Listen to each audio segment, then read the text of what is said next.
Now let's see how the same argument can be framed in the context of a flaw question. You'll notice as we look at this question that we have the key phrase vulnerable to criticism. That's one of the main markers of a flaw question on the LSAT. Now we're in great shape to answer a flaw question because we have already noticed a biggie. One of the hugest kinds is that correlation causation problem, a false equivalence between the idea of two factors being associated and one of them causing the other. So this might be the kind of question you could answer relatively quickly, having already identified the flaw.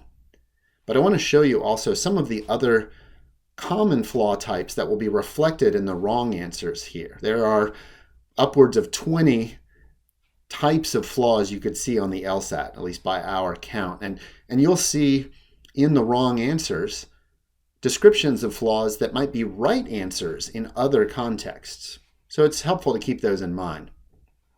Let's take a look at the wrong answers here, and then we'll circle back to choice B, where we have the pink highlighting. Choice A talks about the flaw of what's called equivocation or definition flaw. Sometimes an argument will change the meaning of a term. It's not a very common right answer, but you will see it quite a bit in the choices for a flaw question. It might give us pause for a moment. We might want to say, well, the key terms like recession or stimulus, have they ever changed the meaning of that from beginning to end? But no, this argument is using those terms in a similar way throughout.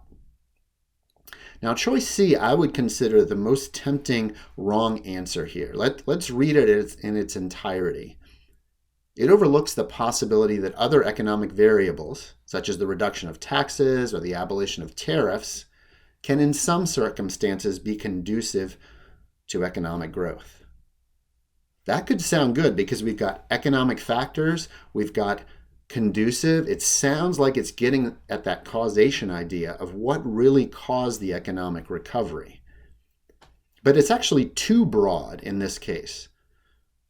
Overlooking that it can in some circumstances isn't really the problem, because what we're concerned about is what happened here. It's not a flaw. In fact, it's not even overlooking that in some cases there might be other factors. Our imaginary author would say, well, sure, in some cases there could be other reasons.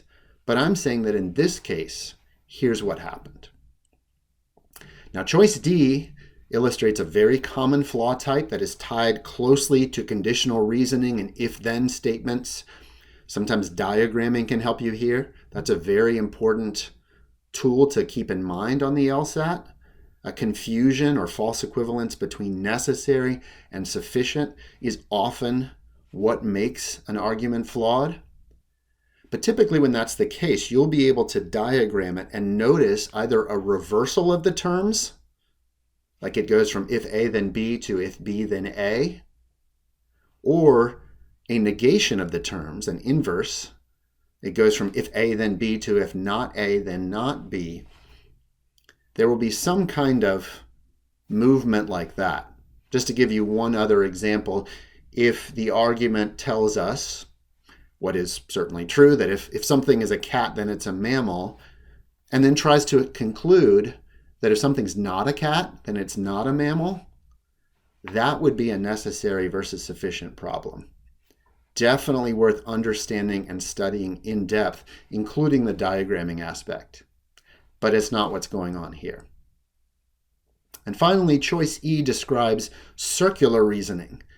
When you take for granted what you're claiming in the conclusion and you don't have any independent evidence, you're kind of saying the sky is blue because the sky is blue. You're arguing in a circle. This didn't used to be a very common flaw type, although it has popped up more frequently in tests over the past few years. But it's not what's happening here, as we understand if we've read the argument well. The key terms in choice B that should jump off the page at us are closely associated, that's correlation language, and contributed causally. There's that cause language. Notice also that the right answer here is not framed too boldly or in too extreme language. Flaw questions, like necessary assumption, will tend toward the modest side in the right answer. The conclusion carefully says yielded a positive effect. It never actually says it was entirely responsible.